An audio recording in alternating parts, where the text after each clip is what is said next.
Assalamualaikum warahmatullahi wabarakatuh. Perkenalkan, nama saya Syahrini.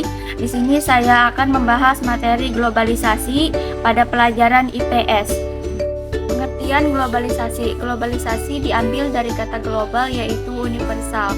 Orang yang pertama kali menggunakan istilah globalisasi adalah Theodore Levitt pada tahun 1985. Menurut Waters dalam Komando Sunarto 2004, globalisasi adalah suatu proses sosial yang di dalamnya kendala geografi terhadap peraturan sosial dan budaya menjadi surut dan manusia menjadi semakin sadar bahwa peraturan tersebut menjadi semakin surut. Bentuk globalisasi. Beberapa bentuk globalisasi antara lain globalisasi bidang budaya, globalisasi bidang komunikasi, globalisasi bidang ekonomi, globalisasi bidang iptek, dan globalisasi bidang transportasi. Globalisasi dalam bidang budaya memberikan manfaat, misalnya memperkaya budaya bangsa, namun di sisi lain memberikan ancaman terhadap keberadaan budaya lokal bangsa. Sebagai contoh globalisasi budaya, dalam hal bahasa misalnya, bahasa Inggris merupakan salah satu contoh bahasa dunia. Semua orang belajar bahasa Inggris ya untuk dapat berkomunikasi dengan masyarakat dunia. Budaya global akan masuk ke negara mana saja yang mengikuti arus globalisasi. Globalisasi dalam bidang komunikasi adalah proses penyampaian pesan atau informasi dari satu pihak ke pihak lain. Globalisasi dalam bidang komunikasi dapat dilihat dari kemajuan teknologi sekarang. Contohnya yang paling jelas adalah smartphone atau HP.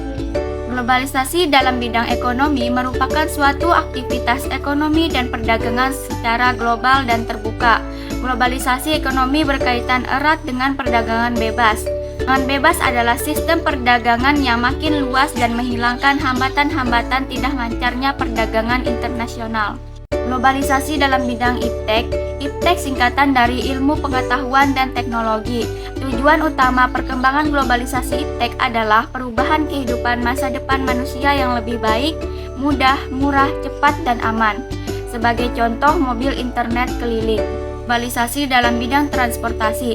Transportasi adalah pindahan barang atau manusia ke tempat satu ke tempat lain. Globalisasi sangat membutuhkan transportasi dalam proses perkembangannya. Seiring dengan kebutuhan akan alat transportasi, banyak pengusaha melakukan inovasi dalam penerapan transportasi tersebut. Sebagai contoh, penggunaan teknologi otomatis dalam mobil, penggunaan radar, dan penggunaan kecepatan lalu lintas di depan sehingga mobil dapat mengurangi kecepatan dengan sendirinya. Globalisasi juga mempunyai dampak. Globalisasi mempunyai banyak manfaat dan pengaruh bagi masyarakat di dunia. Namun di sisi lain, globalisasi juga membawa pengaruh atau dampak negatif. Jadi, kita bisa simpulkan bahwa globalisasi memiliki dampak positif dan dampak negatif. Dampak positif globalisasi berikut ini adalah beberapa dampak positif globalisasi. Yang pertama, berkembangnya ilmu pengetahuan dan teknologi. Yang kedua, meningkatnya efektivitas dan efisiensi. Yang ketiga, perekonomian suatu negara semakin meningkat. Yang keempat, meningkatnya taraf hidup masyarakat. Yang kelima, komunikasi semakin cepat dan mudah. Dan yang terakhir, perkembangan alat komunikasi dan keterbukaan informasi. Dampak negatif globalisasi. Berikut ini adalah dampak negatif globalisasi. Yang pertama, westernisasi. Yang kedua, demoralisasi. Yang ketiga, kesenjangan sosial ekonomi. Yang keempat, pencemaran lingkungan.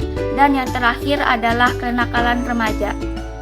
Sekian pembahasan dari saya akhiri. Wassalamualaikum warahmatullahi wabarakatuh.